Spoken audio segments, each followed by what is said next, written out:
오늘은 요한복음 11장 34절로 44절 말씀을 가지고 함께 울어주어라 라는 제목으로 여러분들과 말씀을 나누겠습니다.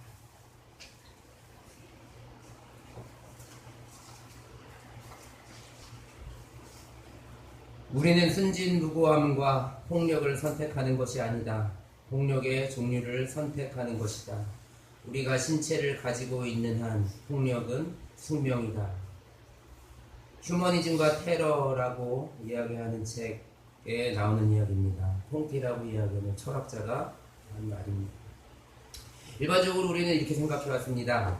우리 삶에는 선과 악이 있고 우리는 선과 악 사이에서 하나를 선택한다 라고 얘기하는 것입니다. 지하철을 타고 출근을 하면 정말 피곤합니다. 그 아침부터 얼마나 많은 사람들이 정말 열심히 출근하는지 잘 모르겠습니다. 제가 6시 7분 차를 타고 출근을 하는데 그때도 앉을 자리가 없을 정도로 꽉꽉 불어차 있습니다. 근데 면역을 지나치고 나면 자리가 날 때가 있습니다.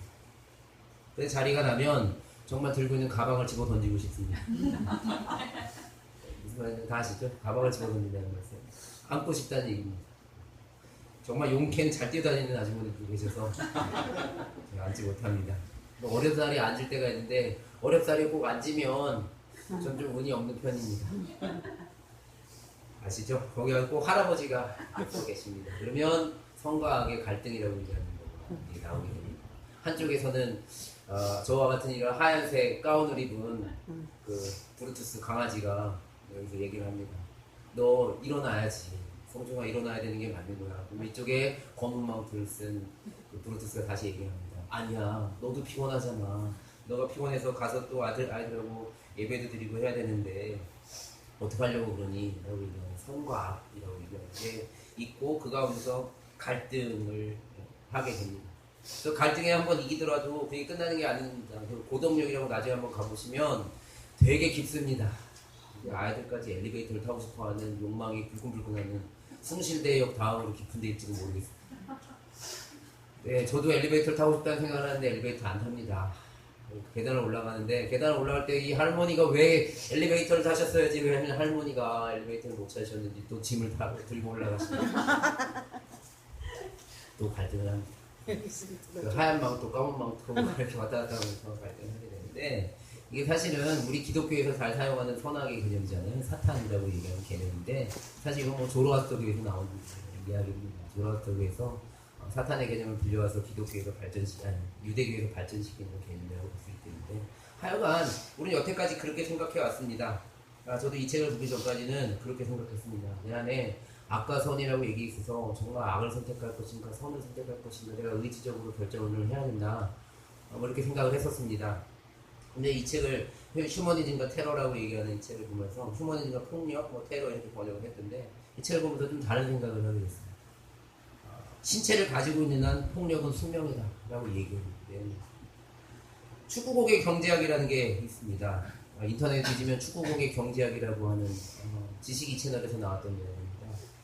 오각형과 육각형 가죽 32조각이 있는데 1620회 바느질을 해야 된다고 합니다.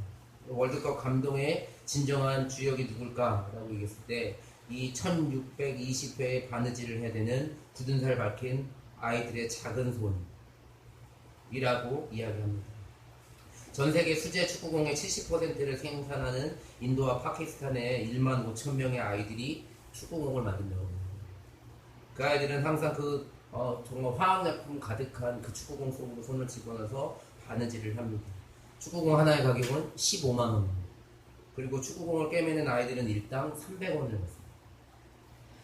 우리 아이들 축구 되게 좋아합니다. 학교에서 문제가 생겼을 때, 학교에 아이들의 인성에 문제가 생겼을 때, 아이들의 스트레스를 풀어줘야 된다라고 할 때 체육 시간이 늘어났습니다. 그럼 왠지 되게 단순한 편이죠. 저도 고등학교 다녀봐서 아는데 체육 시간 늘려주고 공 하나 던져주면 정말 미친 듯이 뛰어넘는 게 정말 테니스 공을 던져주면 그 개들이 뛰어다니는 이런 모양새처럼 아이들은 운동장에 축구공 하나만 던져놓으면 한 30명, 40명 정도 우르르 뛰어다니게 됩니다. 근데 이제 15만원짜리 그 축구공 안에 300원짜리 일당을 갖고 있는 파키스탄 아이들이 있고 것과 어린아이들의 그 노동을 바탕으로 해서 만들어졌다는 거. 그러니까 추구공을 찬다라고 얘기하는 의미가 과연 선과 악을 선택하는 이런 건 아니어도 오늘 우리가 신체를 가지고 있는 한 폭력은 숙명이다. 오늘 내가 악을 해가고 있는 것은 아닌가. 결국 살아간다는 것이 누군가에게 의식적이든 무의식적이든 폭력을 행하는 것이 아닐까. 제가 생명 네트워크라고 얘기하는 거를 한다고 여러분들한테 말씀드렸었는데 농촌과 도시를 연결해서 건강한 먹거리를 뭐 한다라고 얘기를 했었는데 그걸 하는 이유 중에 하나가 이러한 내용들 중에 하나입니다. 예전에 지금은 닭 키우는 거를 망했는데 닭을 800마리 정도 키운 적이 있었습니다. 그 유정란에 대한 이야기를 들었는데 한 평에 한 마리씩 되는 닭을 키우는 거였잖아요. 그래서 닭이 건강한 닭이 건강한 알을 낳는데 우리가 먹고 있는 그 달걀이라고 얘기하는 거죠. 그 정말 움직일 수도 없는 그 케이지 안에서 매일 알을 낳게 만들기 위해서 불을 끄지 않는 그 케이지. 그것을 낳는 알이라고 얘기하는 것을 건강한 먹거리라고 얘기하기가 어렵다라고 얘기하는 거죠. 다음 주에 사과가 온다고 그랬는데 건강한 사과를 제가 먹게 되겠죠. 용량을 치지 않고 건강한 사과를 먹게 되는데 어쨌든지 간에 내가 사과를 먹게 하기 위해서라도 농약을 쳐야 되고요. 계란은 하나 먹기 위해서도 닭에게 정말 잔인한 짓을 6개월 닭이 한 10년 이상 살 수 있는 동물이잖아요. 근데 6개월이면 죽을 수밖에 없는 이런 상태를 만들어버리는. 그러니까 사실 어떤 의미에서는 의식적이든 무의식적이든 제가 있다라고 얘기하는 것, 존재한다라고 얘기하는 것이 내가 누군가에게 폭력을 행하는 것이 아닐까라는 생각이에요.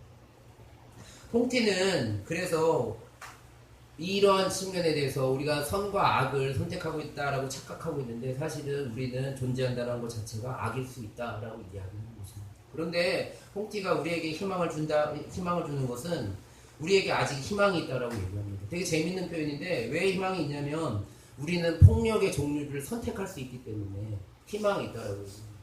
이게 되게 아이러니한 거긴 하지만 악한 것들 중에 그래도 덜 악한 것들을 선택할 수 있는 최소한의 폭력을 선택할 수 있기 때문에 이 사람은 행복하다라고 희망이 있다라고 이야기합니다. 받아들이기는 어렵지만 사실이 그런 것이 아닐까라는 생각을 합니다. 그래서 그리고 이 퐁티라고 얘기하는 사람이 철학자가 한 말인데 어떻게 그 희망이라고 이야기하는 것을 위해 필요한 것이 있는데 그것이 바로 다른 생명체가 나와 같이 상처를 받을 수 있다라고 얘기하는 감성을 지녀야 된다라고 얘기합니다. 다른 생명체가 나와 같이 상처를 받을 수 있다라는 감성을 가지고 있다면 다른 사람에게, 다른 존재에게, 타자에게 행하는 폭력이라고 얘기하는 것들은 훨씬 더 줄어들 것이다 라고 이야기합니다. 그리고 보호받을 만한 필요가 있다는 것을 머리로 받아들이는 것이 아니라 감성의 차원에서 받아들여야 된다라고 얘기합니다. 머리로는 알잖아요. 머리로는 아는데 그 머리로 끝나는 것이 아니라 우리의 감성의 차원에서 다른 생명체가 나와 같이 상처받을 수 있고 보호받아야 된다라고 얘기하는 것을 깨달으라고 퐁티는 이야기를 하고 있습니다. 오늘 성경 말씀은 키에르케고르가 쓴 죽음에 이르는 병이라고 얘기하는 책의 내용이 되는 내용이기도 합니다. 요한복음 11장 자체가 나사로의 이야기입니다. 나사로가 딱히 어떠한 삶을 살았는지 성서에 보면 정확하게 기록되어 있지 않습니다. 그리고 오늘 성경 말씀에도 나사로가 일어난 것처럼 이야기를 하는데 그러니까 기적의 주인공이 나사로인 것 같은데 나사로의 이야기는 나오지 않고 나사로의 누이와 그 예수님과의 대화 속에서만 나옵니다. 사실 생각해보면 오늘 본문이 없었다면 나사로가 병들어서 죽지 않았다면 아무도 기억하지 못할 가능성이 높은 사람이 나사로라고 이야기하는 사람입니다. 이제 나사로가 보통 사람들은 살았을 때 이야기가 되기 시작하는데 나사로는 죽고 나서 이야기가 본격적으로 시작됩니다. 베단에 도착하니까 나사로는 이미 무덤에 묻혀서 나흘이나 지났다라고 이야기합니다. 고대 그리스나 로마 시대에서는 죽은 사람들을 곧바로 매장하지 않고 사나흘쯤 지난 다음에 묻는 관습이 있었다라고 얘기합니다. 그렇다면 나사로가 죽었을 때 생각해보면 얼추 한 일주일 정도는 지났다. 그러니 마르다가 그렇게 얘기할 만하죠. 이제 썩어서 냄새가 날 것이다 라고 얘기합니다. 근데 오늘 여러분들과 같이 이 성경 말씀을 준비하면서 본문을 준비하면서 왜 예수님이 우셨을까 라고 얘기하는 거에 대해서 생각하게 되었습니다. 그리고 한두 가지 의문이 든 게 왜 예수님이 마리아와 마르다의 다급한 요청에 있었음에도 불구하고 꼭 공연히 늑장을 부린 것 같은 느낌이 드는 사실 예수님 가셔서 했으면 나자로의 병을 간단하게 고칠 수 있었을 것 같은데 그게 좀 이렇게 바로 가지 않고 늦장을 부리는 것 같은 느낌이 듭니다. 그리고 나서 예수님은 마리아와 유다인들이 우는 것을 보고 비통한 마음이 북받쳐 올라서 눈물을 흘린다라고 얘기합니다. 이 예수님이 눈물을 흘리는 장면을 보면서 많은 사람들은 예수님의 눈물에 대해서 되게 이상하게 생각하게 됩니다. 그리고 저거 보시오. 나자로를 무척 사랑했나 봅니다. 라고 수군거립니다. 사실 예수님의 눈물이라고 얘기하는 게 그렇게 흔한 장면은 아닙니다. 성서에서. 가령 하나 예를 들면 십자가를 지고 골고다를 올라가시는 길에 여자들이 가슴을 치고 통곡하는 장면을 만나게 됩니다. 그랬을 때 그 가슴을 치고 통곡하는 십자가 자기의 죽음을 생각하며 울고 있는 여자들을 위해 나를 위하여 울지 말아요 라고 이야기하는 장면이 있습니다. 여러분들 이 장면 다 기억나시죠? 근데 우리가 더 잘 아는 거는 Don't Cry For Me Argentina라고 얘기하는 우리가 더 잘 알죠. 이 모티브가 나를 위하여 울지 말아요 라고 얘기하는 그 십자가 골고다에서 있었던 사건이라고 얘기합니다. 어쨌든 유다인들조차 놀라게 한 그 예수님이 눈물인 과연 무엇일까 라고 생각해 봅니다. 이 눈물이 복음서를 쓴 요한이 뭐라고 얘기하냐면 비통한 마음이 북받쳐 올라서 라고 이야기합니다. 도대체 이 비통한 마음이라고 얘기하는 것이 무엇일까 라고 생각하게 됩니다. 이 비통한 마음, 누구를 겨냥해서 이 비통한 마음을 품었을까? 적어도 마리아랑 마르다는 아니었을 것 같고, 그리고 죽은 나사로를 향한 노여움도 아니었을 것 같고, 유다인들을 미워했기 때문에 그런 것들도 아닌 것 같습니다. 그러면 늦장을 부린 것 같이 자기가 늦게 온 그 상황에 대해서 자기가 비통한 마음을 품었을까? 그것도 잘 맞지 않는 것 같습니다. 과연 왜 비통한 마음을 품었을까? 저는 이 상황에서 죽음이라고 이야기하는 것들에 대해서 생각해 보았습니다. 죽음이라고 이야기하는 것, 철벽 같은 상대, 내가 극복할 수 없는 그것이라고 얘기하는 그것 앞에서, 죽음이라는 것 앞에서, 절망이라는 것 앞에서 이 죽음의 권세를 어떻게 해야 될 것인가 라고 생각하면 내가 사랑하는 이 나자로의 죽음이라고 얘기하는 것 앞에 무엇을 해야 될 것인가 라고 얘기할 때 정말 비통하고 아프고 그렇지 않았을까라는 생각을 해봅니다. 그리고 나서 예수님은 그곳에서 눈물을 흘리게 됩니다. 사람들의 아픔과 그리고 비통한 마음으로 이 죽음이 극복되어야 될 것이라고 얘기하는 것을 생각하게 되면서 그리고 절망을 향해 그 죽음을 극복을 하기 위해서 그 죽음의 극복을 위해서 예수님은 공감을 하게 되고 그 사이에서 눈물을 흘리게 됩니다. 예수님은 마르다에게 이렇게 얘기합니다. 내 오빠는 다시 살아날 것이다. 마르다는 엉뚱하게도 나사로가 마지막 날 부활할 때 다시 살아날 것이라고 믿습니다. 그런데 예수님은 그 나사로를 바로 일으키십니다. 예수님의 행하신 기적은 현재로서 가늠할 수 없는 특정한 어느 시대에 불특정한 시대에 이루어지는 미래의 시점의 것이 아니라 지금 일어나는 것이다 라고 예수님은 이야기하고 나사로를 바로 일으켜 주십니다. 본문을 보면서 저는 그렇게 생각했습니다. 우리 인간이 불가능이라 여기는 최고는 죽음이 아닐까라는 생각을 봅니다. 이 죽음이라고 얘기하는 것은 물리학적인 죽음뿐만 아니라 생물학적인 죽음뿐만 아니라 오늘 우리가 절망을 겪고 있는 삶의 죽음도 마찬가지라고 생각합니다. 그 죽음, 그 절망이라고 얘기하는 것을 극복하는 방법이 무엇일까? 바로 함께 울어줍니다 라고 생각했습니다. 공감을 통해서 그것은 극복될 수 있다라는 말씀입니다. 그리고 그 극복이라고 얘기하는 것, 그 회복이라고 얘기하는 것은 우리가 죽어서 이루어지는 것이 아니라 지금 당장 우리가 울어줌과 공감을 통해서 이룰 수 있다라고 얘기하는 것, 이것이 오늘 요한복음 11장이 우리에게 가르쳐주는 것이 아닐까 생각하게 되었습니다. 어떻게 하면 인간이 타자에 대해서, 나 아닌 것들에 대해서 감성을 확보할 수 있을까? 지금으로부터 한 1000년 전에 정호라고 이야기하는 중국의 유학자가 있었습니다. 이 정호가 이정집이라는 책을 쓰는데 이 책에서 이렇게 이야기합니다. 의학서적에서는 신체의 일부가 마비되면 불인하다고 표현한다. 이것은 인이란 명칭의 형상을 가장 잘 드러내고 있다. 인자는 천지 만물을 한 몸이라고 여김으로 어떤 것도 자신의 일부가 아닌 것이 없다라고 얘기합니다. 정원은 겉으로는 나의 몸에 붙어있지만 마비된 다리는 나의 것이 아니라고 단언합니다. 그렇다면 고통에 빠진 타인을 보았을 때 그와 비슷하게 고통을 느낀다면 그 사람은 나의 것이라고 단호하게 이야기합니다. 날개를 다친 새, 굶주린 고양이, 시들어가는 소나무를 보고서 고통을 느낀다면 새, 고양이, 나무는 바로 내가 되는 것이고 그것을 정오는 인이다, 어진 것이다 라고 이야기합니다. 세상에는 자신의 몸에서 느끼는 고통만 느끼는 사람이 있습니다. 가족의 고통만을 느끼는 사람도 있습니다. 민족의 고통만 느끼는 사람들도 있습니다. 그렇지만 사람이든 다른 종의 생명이든 모든 타자의 고통을 자신의 고통인 것처럼 느끼는 사람들도 있습니다. 이 사람이 유교가 말하는 성인이고 오늘 우리가 말하는 예수이고 오늘 우리가 바라보아야 되는 그리스도인의 삶이 아닐까라는 생각을 하게 됩니다. 네 날짜는 네가 정하고 내 날짜도 네가 정하고 연차 사용 계획서에 나오는 말. 네 날짜는 네가 정하고 내 날짜도 네가 정하고 연차 사용 계획서. 회사 옮겨도 다 똑같은데 뭐 때문에 옮기려고 그래? 거긴 네가 없어서 그런 거야. 젊은 사람이 연애도 하고 학원도 다니고 해야지. 여태 퇴근 안 하고 뭐해? 네가 시킨 거. 당연한 건데 왜 이리 기뻐? 정시 퇴근.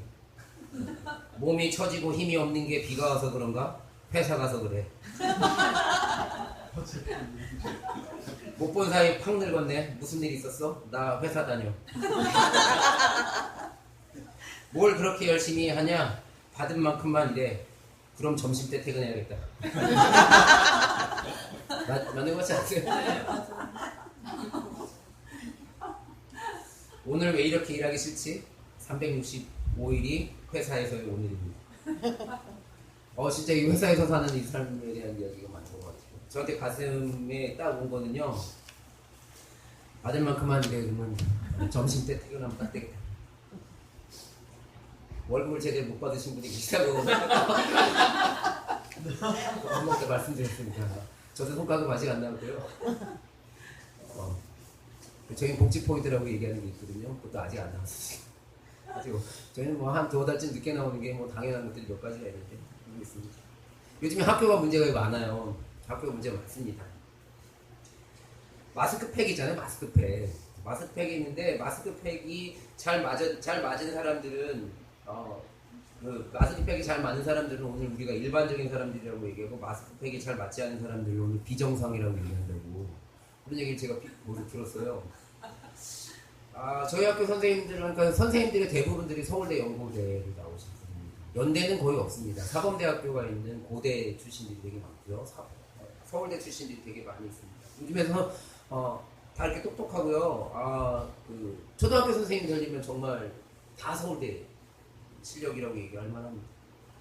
똑똑한 선생님들이 되게 많습니다. 그런데 그게 무슨 문제가 있을까라고 생각해보면 정말 문제가 있습니다. 학교에 어떤 일이 일어나냐면요. 아이들끼리 2학년, 3학년이 싸우게 됩니다. 싸우게 되면 남자애가 2학년 애가 화가 나다가 이 화를 하지 어떻게 참지 못해가지고 소화기를 이렇게 드립니다.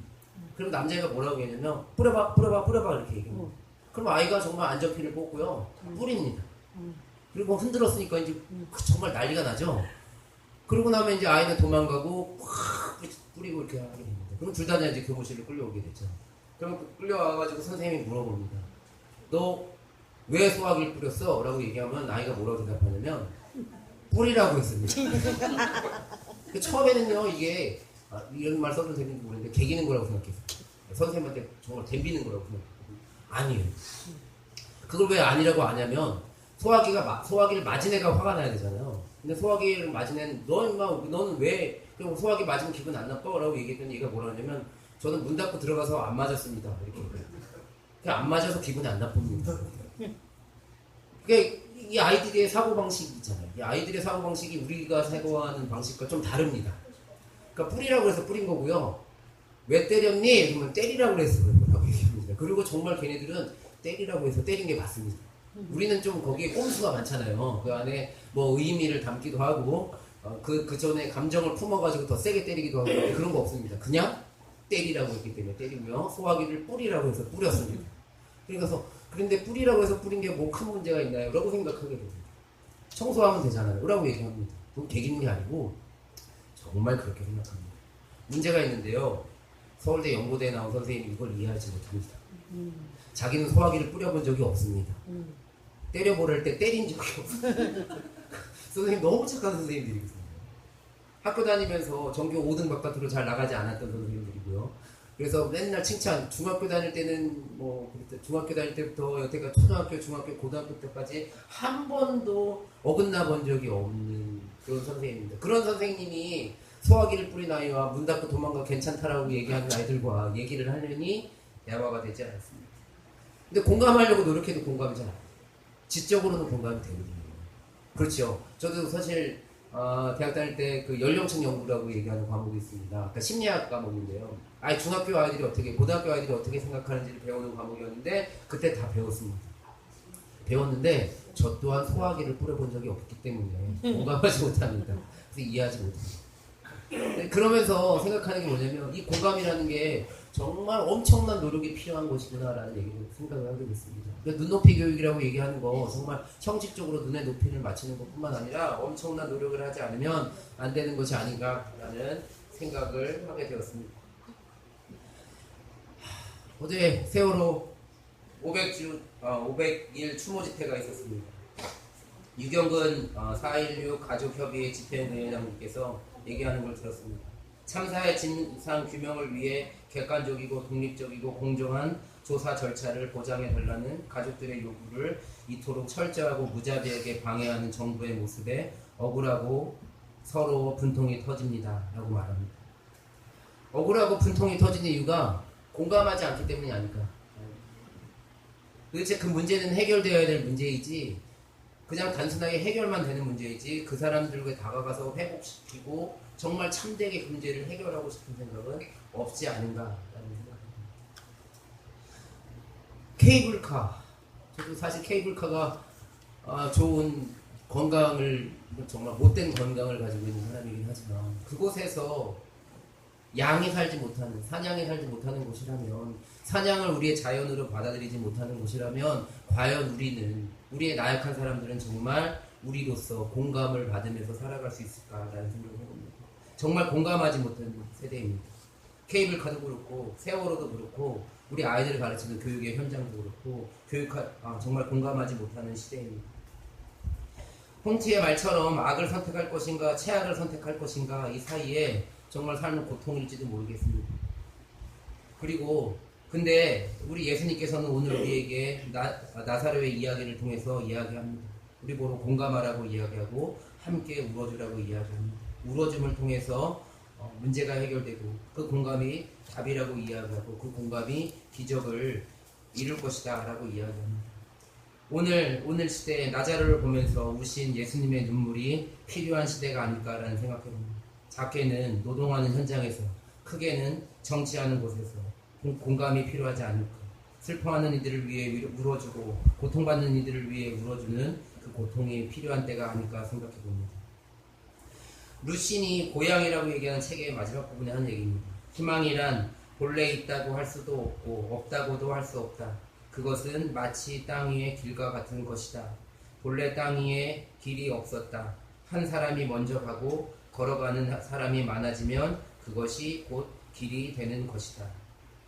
좋은 만남 교회 모든 믿음의 친구들이 오늘 이웃과 시대의 고통을 함께 느낄 수 있는 그리스도의 제자가 되기를 주님의 이름으로 기도합니다. 아멘. 그들을 위해 울 수 있는 그리스도인 되기를 바랍니다. 아멘. 그리고 우리의 공감을 통해 하나님의 회복이, 기적이 일어남을 믿고 나아가는, 그래야 해서 우리가 걸어가는 그것을 통해서 길에 사람이 많아지고 그 길이 되는 그러한 기적들이 우리를 통해 이루어지게 되기를 주님의 이름으로 축원합니다. 아멘.